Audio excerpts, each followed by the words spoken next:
নমস্কার বন্ধুরা, প্রিয় কল্যাণ চ্যানেলে আপনাদের সকলকে স্বাগত। আজকে আমি গজা বানালাম একেবারে দোকানের মতো। তো কিভাবে বানালাম দেখে নেওয়া যাক। যার জন্য আমি প্রথমেই নিয়ে নেব ডালদা। তো ডালদাটাকে আমি গরম করে নিলাম যাতে গলে যায়। তো এরপর আমি চিনি শিরা করে নেব। তো কড়ার মধ্যে আমি চিনি দিয়ে দিলাম 1.5 কাপ মতো। এতে অল্প জল দিয়ে আমি একটা চিনি শিরা বানাবো। তো চিনি শিরাটা খুব একটা পাতলাও হবে না, আবার খুব ঘনও হবে না। একটা মাঝারি মাপের, মানে মাঝারি তারের আমি একটা শিরা বানাবো। তো একটু সময় ধরে এটা করে নেব। একটু চিটচিটে ধরনের হলেই হবে। তো দেখুন শিরাটা আমার রেডি হয়ে গেছে। তো আমি এটা একটা পাত্রে ঢেলে নেব এবং ঠান্ডা করতে দেব। তো দেখুন আমি রেখে দিলাম রেস্টে। তো এবার আমি 1.5 কাপ মতো ময়দা নিয়ে নেব। নিয়ে নিচ্ছি কালো জিরে আর একটু খাবার সোডা দিয়ে দিলাম 1 চামচের মতো। লবণ আমি ইউজ করছি না। তো বেশ ভালোভাবে ময়দার সাথে ওটা আমি মেখে নিচ্ছি, যাতে ময়দার সাথে ভালোভাবে মিশে যায়।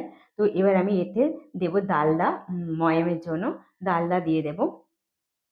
বেশ ভালো করে কিন্তু মাখতে হবে, খুব মিহি করে। আর এতে ডালদাটা দিলেই ময়ামে তো ভালো হবে। তো এই জন্য ডালদাই দিলাম। দেখুন বেশ ভালোভাবে এরকম ঘষে ঘষে ময়ামটা দিতে হবে। ময়দার সাথে মিশিয়ে নিতে হবে খুব সুন্দর করে, কিন্তু একটু সময় ধরে।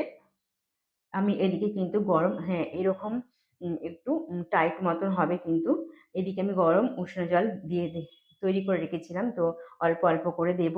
খুব বেশি আমি পাতলা করে মাখবো না। আমার ডোটা কিন্তু একটু শক্ত টাইপেরই হবে। তো একটু সময় ধরে আমি মেখে নেব এটাও।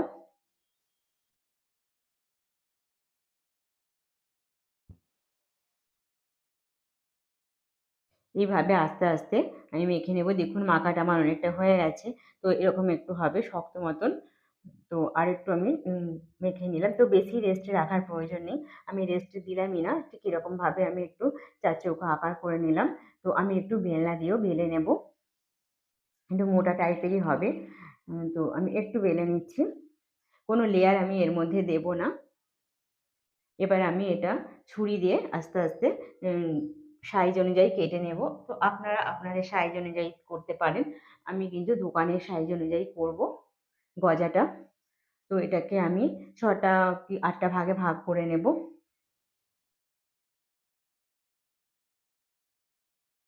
তো এইভাবে আমি সাইজ করে করে কেটে নেব। একদম সহজ পদ্ধতিতে এটা কিন্তু করা যায় বাড়িতে। এইভাবে আপনারা করবেন, খুব সুন্দর টেস্ট হবে একেবারে দোকানের মতন। দেখুন খুব সুন্দর হয়েছে। তো এবার আমি এটা ভেজে নেব, যার জন্য আমি কড়াইয়ে সাদা তেল দিয়েছি, আর কিন্তু আমি এতে ডালদাও দিয়েছি।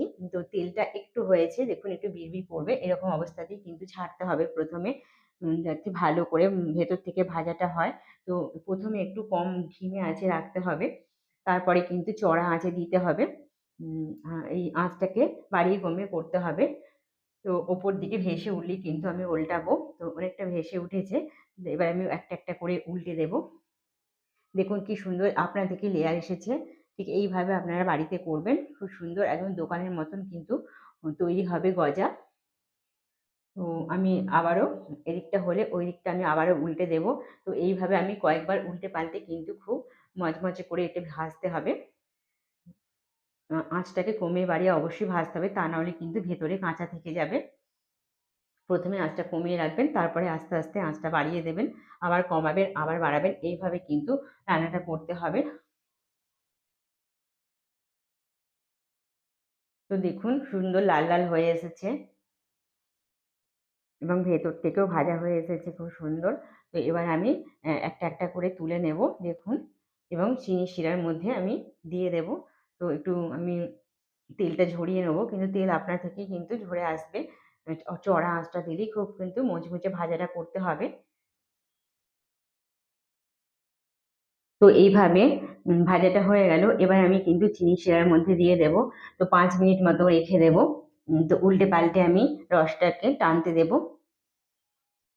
তো দেখুন এবার আমি একটু চামচের সাহায্যে রসটা দিয়ে দেব। আরও কিন্তু ভালোভাবে আমি একটু উল্টেও দেব। তো এইভাবে আমি ১০ মিনিট মতো